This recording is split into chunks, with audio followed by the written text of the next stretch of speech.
Breaking news out of West Africa from the country of Benin, where a military coup is underway. The home of President Patrice Talon is said to have been targeted. West Africa's regional cooperation bloc, ECOWAS, has said troops from 4 of its 12 member states, Nigeria, Sierra Leone, Ivory Coast and Ghana, are being sent to support the government and the army of Benin. December 7, 2025, soldiers in Benin attempting a military coup to overthrow President Patrice Talon. Suspendu jusqu'à nouvel ordre. Les frontières terrestres, maritimes, aériennes du Bénin sont fermées jusqu'à nouvel ordre. La prise du pouvoir en ce moment traduit la ferme volonté du comité militaire de la refondation à mettre fin à l'exclusion de toutes les couches sociales de notre pays, sans distinction aucune. Dans la suite de la transition et de restaurer la cohésion nationale. The coup failed within 6 hours. Nigerian fighter jets bombed the rebels. ECOWAS celebrated another victory for democracy. But here's what they didn't tell you. French President Emmanuel Macron admitted that French special forces were pre-positioned in Cotonou before the coup even started. French reconnaissance planes circled over the capital throughout the entire operation, and Macron personally coordinated with Nigerian President Tinubu to launch airstrikes that killed African soldiers. This wasn't an African solution to an African problem.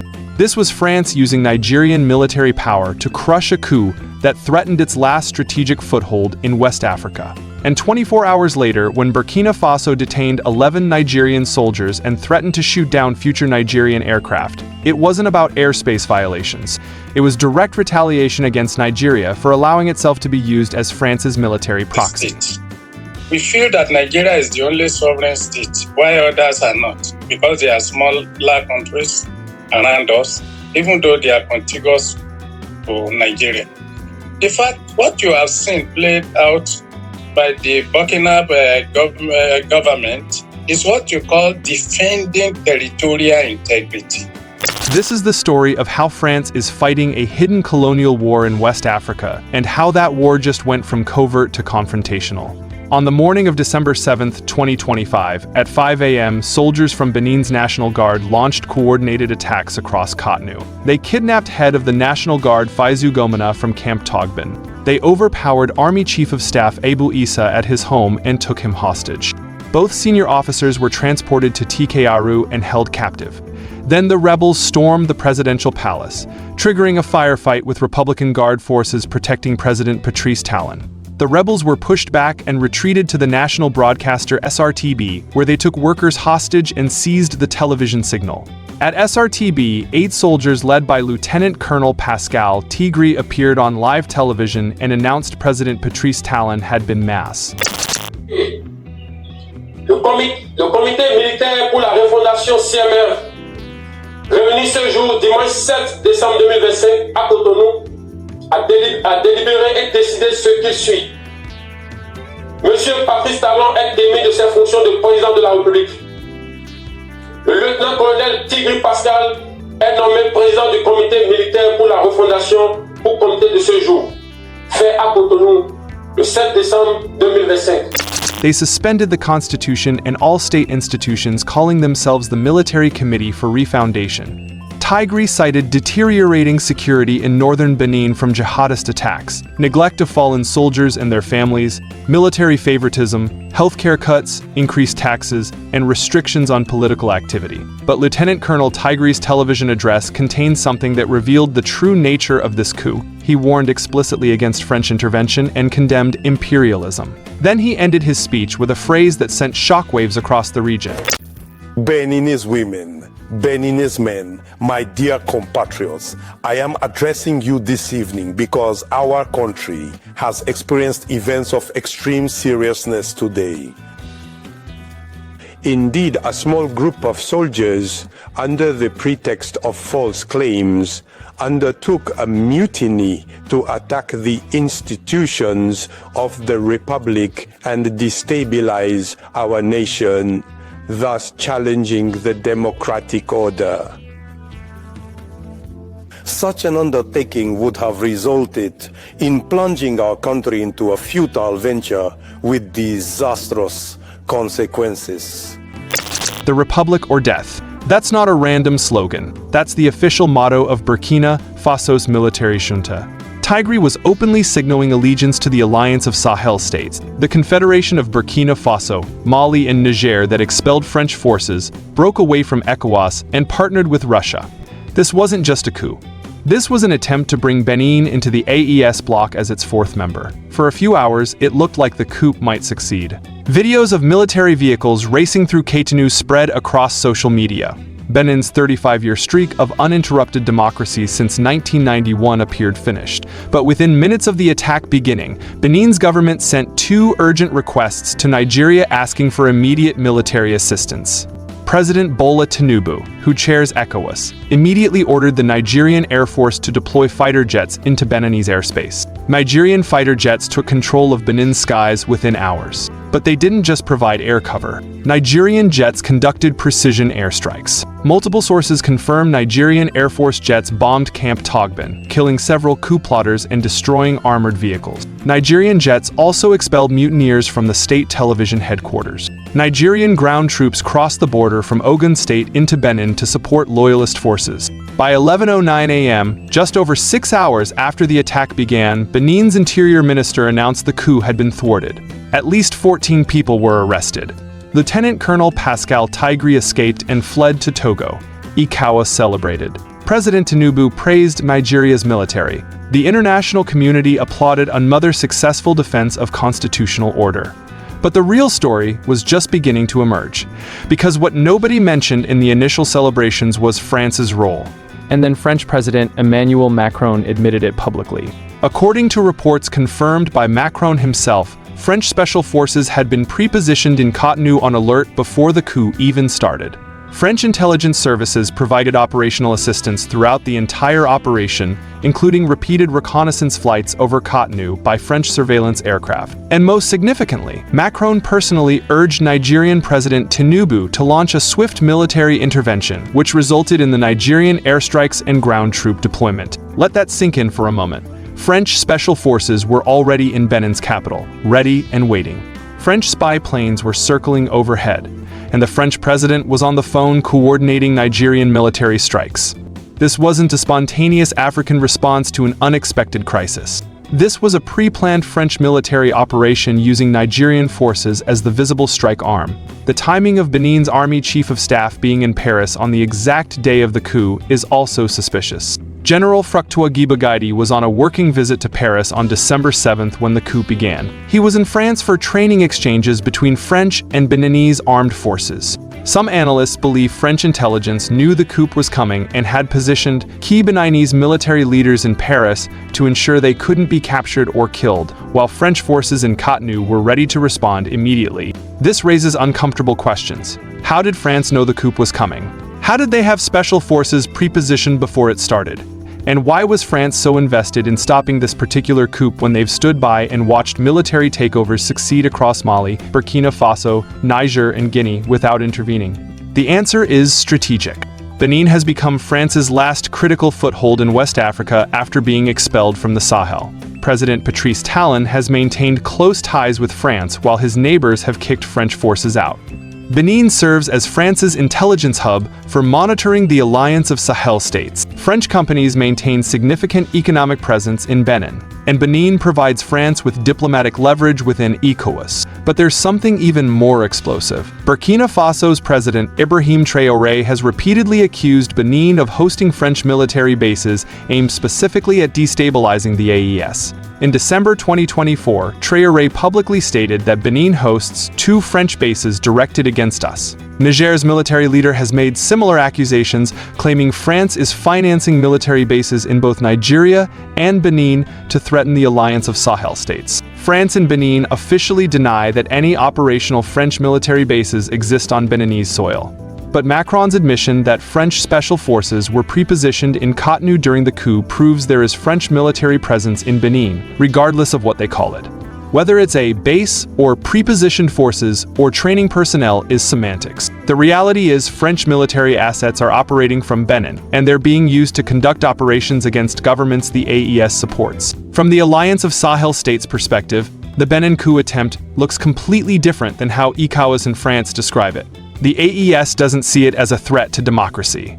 They see it as a popular military uprising against a pro-French dictator who has rigged elections, imprisoned opposition leaders, and allowed France to use Benin as a staging ground for operations against neighboring African countries. Lieutenant Colonel Tigri's speech explicitly condemned imperialism and invoked Burkina Faso's revolutionary motto, signaling he was attempting to bring Benin into the anti-French, anti-ECOWAS alliance. When Nigeria deployed fighter jets that bombed and killed those soldiers, the AES didn't see Nigeria defending democracy.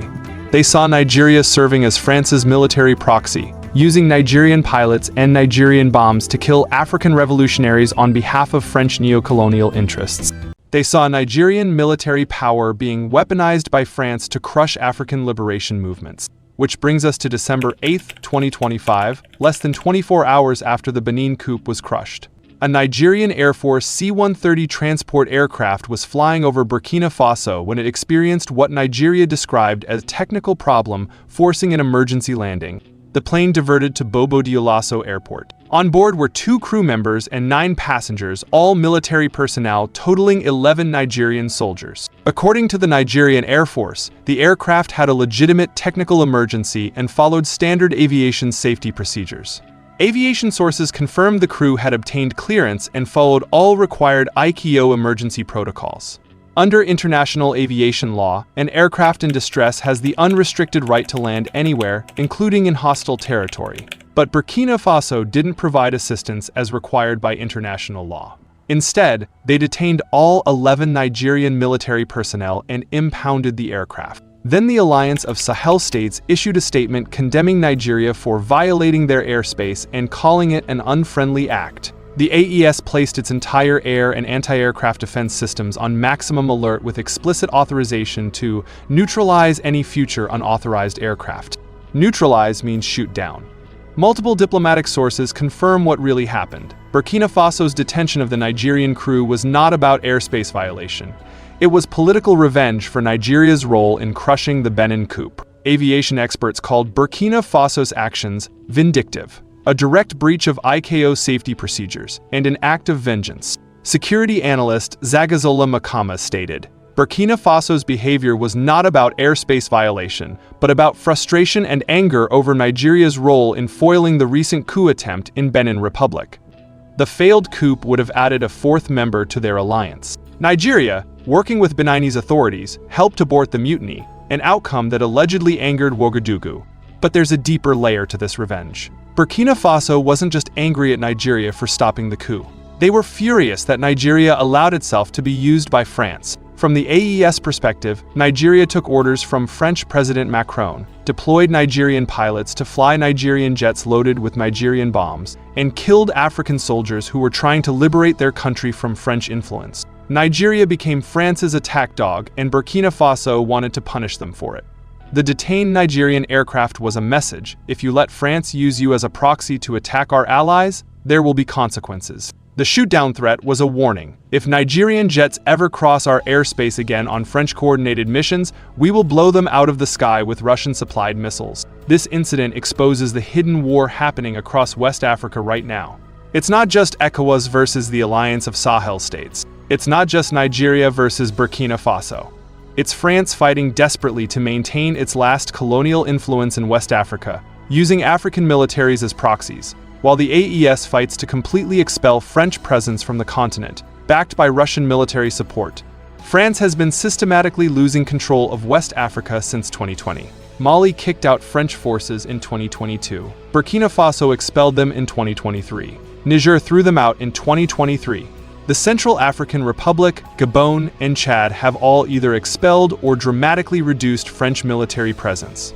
France's entire neo-colonial system in Africa, built on military bases, CFA franc currency control, and compliant governments, is collapsing. Benin has become France's last stronghold. If Benin falls to an AES-aligned military government, France loses everything. They lose intelligence capabilities in the region. They lose economic access. They lose diplomatic influence within ECOWAS. They lose the ability to monitor and potentially sabotage the Alliance of Sahel States. Benin is France's last card in West Africa, which is why Macron had special forces pre-positioned, reconnaissance planes ready, and personally coordinated the military response. But using Nigeria as the strike force was strategic. If French troops had directly intervened, it would have confirmed every accusation the AES makes about French neocolonialism. It would have given Russia and the AES massive propaganda victories. So France hid behind ECOWAS' legitimacy and Nigerian military power. They let African soldiers do the fighting and dying while French commanders coordinated from behind the scenes. The AES saw through it immediately. That's why Burkina Faso's response was so aggressive. That's why they detained the Nigerian soldiers. That's why they threatened to shoot down future aircraft. They're sending a message not just to Nigeria, but to every African military that might be considering working with France. If you become France's proxy, you become our enemy. Russia is watching all of this very carefully. Wagner Group forces operate across Burkina Faso, Mali, and Niger. Russian military advisors train AES forces. Russian weapons, including surface-to-air missile systems, are being deployed across the Sahel. The authorization to shoot down aircraft entering AES airspace almost certainly includes Russian-supplied SAMs operated by Russian-trained personnel. If a Nigerian plane gets shot down by a Russian missile over Burkina Faso while conducting a French-coordinated operation, the entire region could explode into proxy war between France and Russia, fought with African blood on African soil. This is the nightmare scenario. France using Nigeria and ECOWAS as military proxies. Russia arming and supporting the AES. Both external powers fighting for influence while African soldiers kill each other. It's the Cold War replaying in West Africa, except this time the proxy armies aren't in Angola or Mozambique, they're in Nigeria, Burkina Faso, Mali, and Niger, with 400 million African lives caught in the middle. As of December 9th, Burkina Faso released the 11 Nigerian soldiers, but the political damage is irreversible. The threat stands. The message has been sent. France's hidden war in West Africa is now exposed. The Alliance of Sahel states knows France is using Benin as a military base. They know France coordinated the Nigerian airstrikes. They know Nigeria allowed itself to be used as France's attack arm. And they've drawn a line. Cross our airspace again on French orders and we will shoot you down. For Nigeria, this creates an impossible situation. President Tinubu wants to defend democracy and constitutional order through ECOWAS, but he's now been exposed as taking direct orders from Emmanuel Macron to bomb African soldiers. The AES can legitimately claim Nigeria is a French puppet. Pan-Africanist movements across the continent are questioning Nigeria's sovereignty, and the next time there's a coup attempt in the region, Nigeria will have to choose: respond independently and risk it failing, or coordinate with France again and confirm they're a neo-colonial proxy. For France, this exposes the unsustainability of their West Africa strategy. They can't maintain influence through military force anymore because they've lost the bases and troop presence to do it directly. They can only operate through African proxies, which exposes those proxies to retaliation and destroys France's reputation. Every time France coordinates another intervention, they prove the AES right. ECOWAS is a neo-colonial tool, and Nigeria is France's attack dog. For the Alliance of Sahel states, this is a propaganda victory. They can now point to concrete evidence that France maintains illegal military presence in Benin, that France coordinated foreign airstrikes against African soldiers, and that ECOWAS is a puppet organization serving French interests. This strengthens their legitimacy across Africa and makes it easier to recruit new members to their anti-French confederation. And for ordinary West Africans, this means the region is fracturing into armed camps backed by competing global powers, with the threat of proxy war growing every single day. The detained Nigerian aircraft wasn't just about revenge. It was a declaration that West Africa's hidden war is now visible, and the next phase could be catastrophic.